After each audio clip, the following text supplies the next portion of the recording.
So here's the deal. Get comfortable. Just get comfy in your chair, in your couch, on your phone or your computer, your laptop, whatever you're using. This is going to be a long review, okay? Just brace yourself. If there's any confusion about my face in the thumbnail, like the part where I show my face and my reaction of the thumbnail, let me clarify. I think this is arguably the best season of Arrow ever. Okay, now obviously there's going to be people who are going to say that Arrow season 1 or season 2 is better, and I would agree with you. That's why I said arguably. There are some things about this season that just shit over every single season of Arrow so far. That's just what I believe. Okay, this is a great season. This was a fantastic season. This is how. I have a question. How do you go from what season 4 was to how awesome season 5 was? Season 4 was dog shit. How do you go from that to this fucking epic season 5 that Arrow just had? How do you do that? I don't know. That's magic. That's how you do it. Magic. So let's talk about the plot of season 5. Once again, same with my Flash season 3 review that I just put up a couple hours ago. I already talked about episode 1 through 9. So if you haven't seen that, I'm not going to talk about the details of 1 through 9. I'm going to be talking about mostly episodes 11 through 23 and not 10 through 23. I don't like to think about episode 10 of the season because that also was dog shit. I don't like the mid-season finale because they showed that Laurel was still alive, and it's like, yeah, Laurel's alive, finally, we get the real Black Canary back. And then it was Black Siren, it was the other Earth 2 Laurel, so yeah. Just fuck episode 10, straight up. So the plot from episode 11, really, till the finale is just, it's all about Prometheus. Who's Prometheus? What's his goal? Why is he tormenting Oliver? And it's mostly due to the fact that he killed Billy Malone, Felicity's now dead girlfriend or boyfriend. Felicity's girlfriend. That's really it. It's just finding Prometheus. The way I'm going to structure this review is very simple. I'm going to do pros and cons, okay? It's really going to be as simple as that. I have a list here that I'm going to be going off of, okay? Let's just start. First of all, hands down, I think anybody will agree with me. I don't even think that this is really arguable. Prometheus is the best villain on Arrow's, like, ever. He tops Merlin. He even tops Slade Wilson a little bit, and he definitely tops Roz and Damien Dark. I think seriously, he is the best villain of Arrow. That's just, I believe that. Period. He's always 10 steps ahead. That was his tagline. I believe him. Even in the end, even in the finale episode, he was 10 steps ahead. Hands down the best villain, if you ask me. Another pro. This is throughout the whole season. Because Prometheus is such a good villain, it gives a chance for Stephen Amell to offer us just a lot more of intense performances. Prometheus being the villain gives us the chance to see Stephen Amell really act. I mean, there are some intense moments with Oliver this season that Stephen Amell just fucking kills it. Steven, oh my god, you tore it up, dude. This season is fucking amazing with his performances, especially like, what was it, episode 17. That's another pro on my list, is episode 17 specifically, the one where Oliver is captured and tortured by Prometheus. That whole episode was just an intensity performance. Oh my god, it was so good. So I don't know what else to say about that. That was like one of the best episodes on the CW I've seen. Jesus, man. Stephen Amell really kills it this season. That's what I'm trying to say. He fucking killed it. And I mentioned episode 17 in here. Do you remember the Flash's 17th episode this year? Yeah, I wouldn't try to remember that either. That's already repressed. I talked about that in my Flash video. That episode was seriously like the worst episode of the Flash, period. So I mentioned Laurel coming back in the mid-season finale, but it turned out to be Black Siren. But the new Black Canary, I don't know the actress's name, but the one whose name is actually Dinah. The new Black Canary, she's actually she's better. She's just a better Black Canary. Now, I don't think that that's a good substitute for Laurel as like a love interest, because this new Black Canary, she's tough as nails already. She's a tough bitch. That's what she is. She's tough. I just don't think that makes like a good romance. So I don't think that they should pair Oliver and Dinah just for the sake of having the Green Arrow and Black Canary be together. But still, I like her as a new Black Canary. And same thing, the other standout character for me this season was Wild Dog. Wild Dog, Renee. I don't remember the actor's name. I feel terrible. There's just something about his character. I don't know. He's tough, but he's also kind of like a sarcastic asshole. But he's also emotional and he's vulnerable, and I like that. It's like he's human. It's like a perfect smelting pot for just human emotion and just human behavior. So I like his character a lot, and plus he uses guns. They don't really address if Wild Dog kills anybody in the season. They don't really address that, but that's fine if he does or doesn't. He's an enjoyable character is what he is. And the last thing on my list of pros is most of season 5. That's what I think is a pro for this season is the season. There's so much I could talk about, but again, I'm trying to keep these videos like more concise. This season was really good, but there is some cons though, and it's not like a lot of them aren't directly season 5's fault. It's kind of like the director's fault. Let's start talking about them. The fights are still good, but the quick cuts, the quick jump cut, not choreography, cinematography, the quick jump cut. I was never a fan of that. If you watch some of my other videos, you'll know that. It's just the fights are still good, but it's just the cinematography is kind of, there's just too many quick cuts, and that's not season 5's fault because that's kind of how these directors are doing that, you know. Same thing. I don't know if this is the director's fault or the editor's fault or the musician's fault or whatever, but music, the score, the soundtrack. Not every scene needs music, okay? That's just the way it is. It's just as simple as I can put it. Not every scene needs music. There's a lot of emotional scenes in this season that were taken away. A lot of the effect was taken away because it has that soundtrack, the score. And the score, while I like it, it's not like an amazing, I can tolerate it. Scenes, dramatic effects are taken away because they had to add music. They just had to add it. A lot of scenes lose their effect when music is added. That's it. I'm beating a dead horse now. Okay, now let's talk about some season 5 specific cons. Evelyn Sharp, the Artemis character. Put it this way, her being evil is not clever in my opinion. It's just shitty, okay? Her being evil was just kind of, it felt really forced. Her being evil almost did nothing to contribute to the season, and that's why I think it was just kind of a waste of a character, is a waste of a team member. Yeah, I don't think her being evil was clever at all. I'm gonna leave it at that. One of the things that I was very disappointed in when you find out that Prometheus is the character Adrian Chase in the show, it makes you wonder, well then who's the vigilante? They stopped with the vigilante arc, and that was an arc that, while I liked it, and he's kind of like the Punisher. I have a fetish for the Punisher, but I still liked his character and his arc and what he did to Oliver morality and mentally. But out of nowhere, he just disappeared, and they kind of just dropped it, and I don't like that. I want them to bring him back, but it makes you wonder: do they have to go with the Adrian Chase twist with Adrian Chase, who is supposed to be the vigilante, being Prometheus? You know what I mean? That's where I'm like, did they have to do that? I mean, I don't know.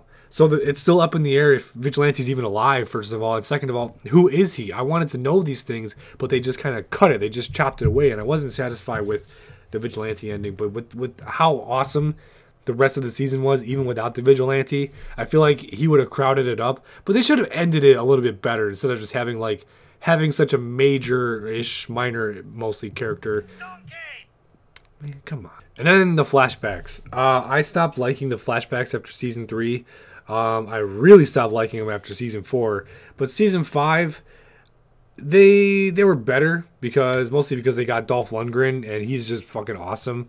It also introduced us a little bit to what Anatoly was doing that led to their animosity in the modern day, because Anatoly's going to be a villain, I'm guessing, in season 6. I stopped liking the flashbacks because I really liked the Castaway story. I really liked it when in season 2 there was shady shit going on the island, but he was still on the island. He had to survive. He got himself into situations that he had to adapt and overcome. So that's really it for the cons list, without going into spoilers really.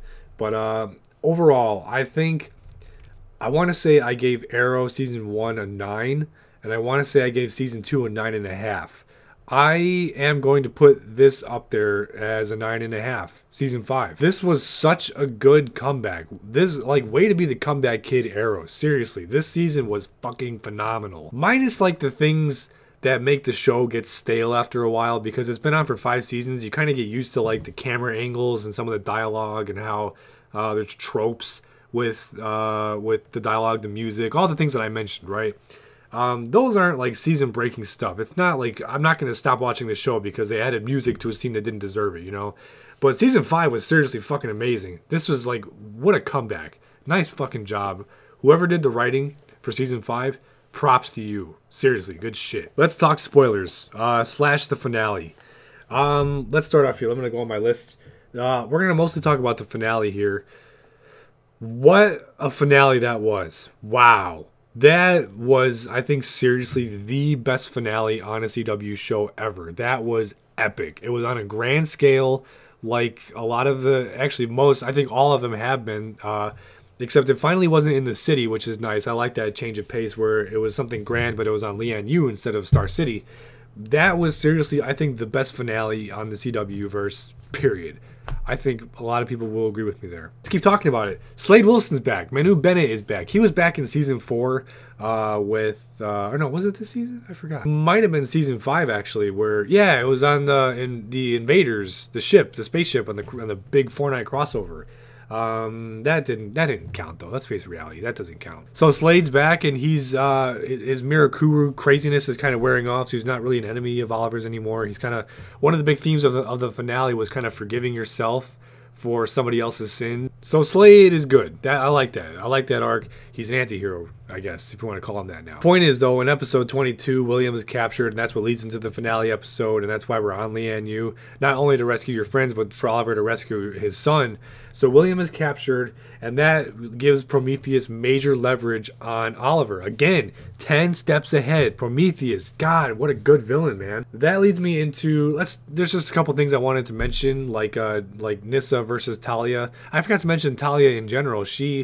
I wasn't like really blown away by Talia. Like the fact that they had her in the back half of the season was kind of cool because she's a major Batman character, but she didn't like blow me away or anything. She was kind of a side character in the season, which is fine. Malcolm, probably not dead, even though he had like a cool sacrifice moment. Captain Boomerang was in there, by the way. He didn't have any standout. He was just kind of an asshole. He backstabbed everybody. Malcolm probably not dead because he sacrificed himself off camera. But if you're not killed on screen, then chances are pretty good you're still alive. The one last thing I want to mention before we talk about the finale itself, like the grand finale of the season. I love that they finally managed to get to the end of the flashbacks. I don't know if there's going to be flashbacks in season 6, but I love it that finally Oliver got off the island. He finally got rescued.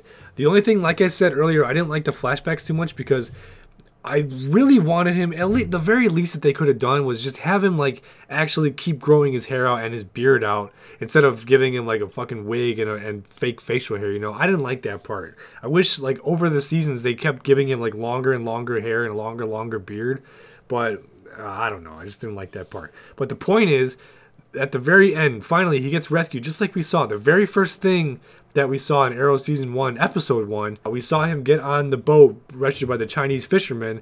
But the thing we didn't see right afterwards, ooh, my camera's dying. Shit. I gotta make this quick. The thing we didn't see afterwards is Oliver calling his mom. And that scene, I won't lie to you, I don't really cry with these TV shows. That scene got me to tear up. That was, like I said, Stephen Amell's performance in this season is just fucking, it blows me away.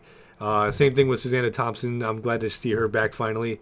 Their performances were fucking amazing. That scene actually got me to cry, okay? That was awesome. It was beautiful. So the finale. Lian Yu is blown up. Obviously, it's not gone because it's a huge island, and the amount of explosive power you would need to blow up an island is ridiculous. But the point is, they want Prometheus kills himself because when he dies, it's a dead man switch that detonates all the bombs. Okay, so they can't escape off the island. They have to get to the Argus ship or boat or plane or whatever, but they can't because it's too far away. So what I'm thinking, they want you to think that the team blew up. Everybody on the team blew up, so now it's just Oliver and his son. That's bullshit. That's obvious because if you can even go on IMDb and see that everybody's confirmed for season 6, and I doubt it's going to be an all flashback show. So yeah, the big theory that's going around is Slade Wilson's prison, the Argus prison. Everybody got in there. So that's probably what it's going to be. They probably thought that ahead. But that finale, that's like And by the way, just going back on the music thing, go back and watch that scene again. I might even put it on here because it's so fucking cool. There's no music. And that's the kind of intensity that I'm talking about when you don't add music, because they could have done that orchestral score like they always do for intense scenes that I think they ruin. But there's no music in this one. Without Mom and Felicity. No, Adrian!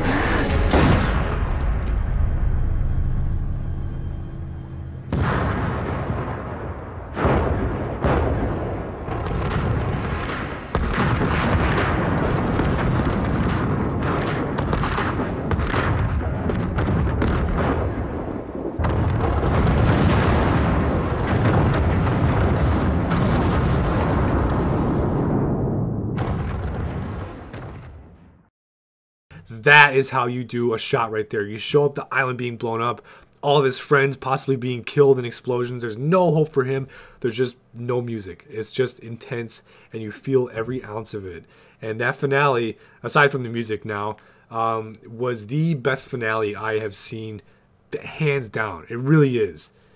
There's not much more I could say about it. It was fucking good. I gave it a 9.5 for a reason. Like I said, though that 0.5, it has to earn, because those are things I'm kind of nitpicking about, but mostly it's the fact that things kind of get stale after 5 years of doing a TV show, especially with The Flash, because they're doing the Flash is still the Arrow. It's just fun. It's more fun, and it's a different character with a different set of characters too. The best finale on a CW show. I really believe that it was that good. And anything else that I would say is just beating a dead horse. I'm already running at like 20-something minutes already, so I'm going to cut it off there. Tell me what you think about this. I really enjoyed this a lot, like a fuck ton. I really did. So tell me what you thought about it. That's all I got for you. Thanks for watching, and I'll see you next time.